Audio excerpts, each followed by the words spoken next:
Now we have an update on who committed the terrorist attack in London. It was 52-year-old Khalid Masood. Here's a picture of him on a stretcher.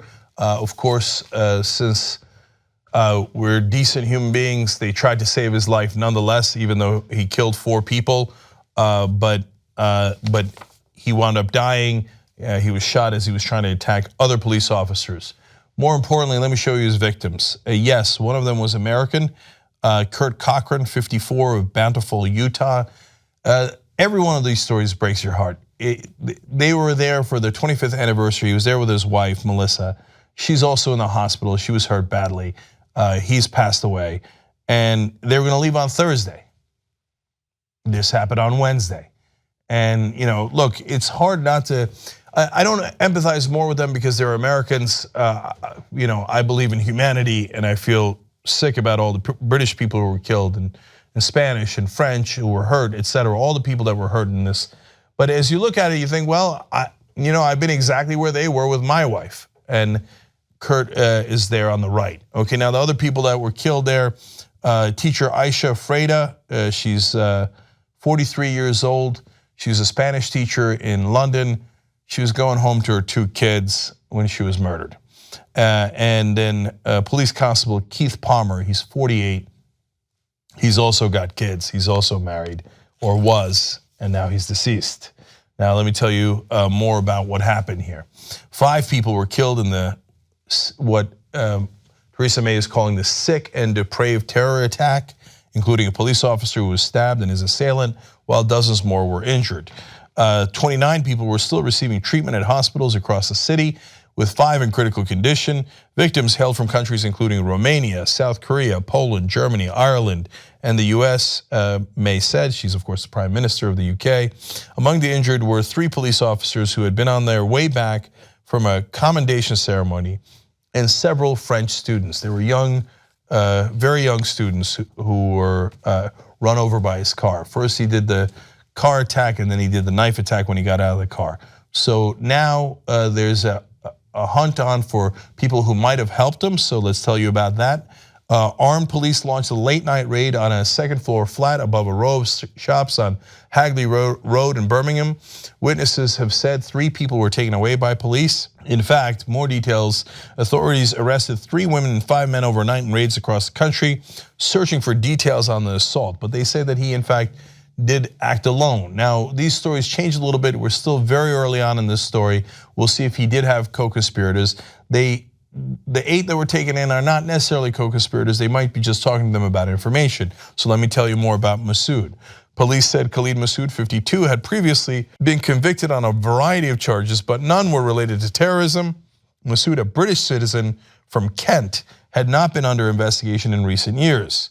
More details on that. Masood was not the subject of any active investigations, police said, but in the past he had been convicted for assault and possession of offensive weapons. His first conviction in 1983 was for criminal damage. His most recent was in December 2003 for possession of a knife. Now, he also had extreme ideological points of view, but that is a person, when you have extreme ideological positions and you have been arrested before, even if it dates back to 2003 and 1983, is a person that makes sense to track, and the British were in fact tracking him, but he just had not committed a crime in a long time, and he did not communicate, as far as they could tell, with anyone abroad or any other terrorist group. That's why they didn't catch him.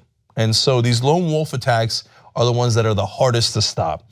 As Theresa May explains, the case was historic, the case on Masood. He was not part of the current intelligence picture. Now, was ISIS responsible? And that's a question that's almost always asked in these situations. ISIS claimed responsibility for the attack, referring to Masood as, quote, a soldier of the militant group, but it was unclear to what extent the organization was involved, Huffington Post reports. Authorities said earlier on Thursday that they believed Masood was inspired by terrorism abroad, but acted alone. So now they've got different distinctions for, were you directed by ISIS or inspired by ISIS? Now, I think that gives ISIS too much power. If he was directly directed by ISIS and there's communication to that effect, then you should say ISIS did it.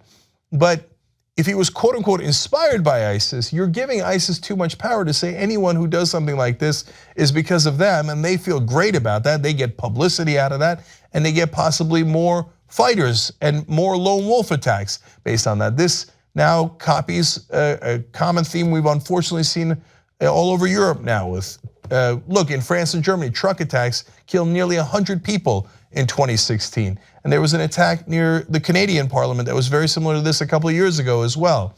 So I hope that our coverage does not encourage these people by making them out to be part of ISIS, like almost playing into ISIS propaganda by saying that they were soldiers or inspired by ISIS, because they're not soldiers.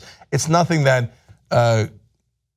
honorable or with any degree of glory. It's a guy who ran over a teacher who was going to take care of her 2 kids at home.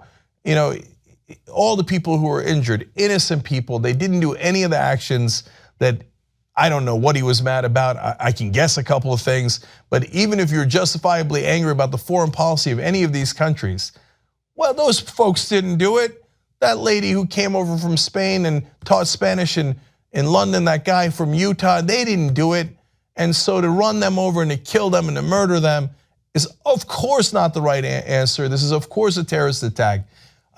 All I'm saying is, you're unfortunately by attributing everything to ISIS, and it doesn't matter, what difference does it make? It's a terrorist attack either way. By attributing to ISIS, you're unfortunately helping them to grow a little bit. So that's why I take some issue with how it's covered.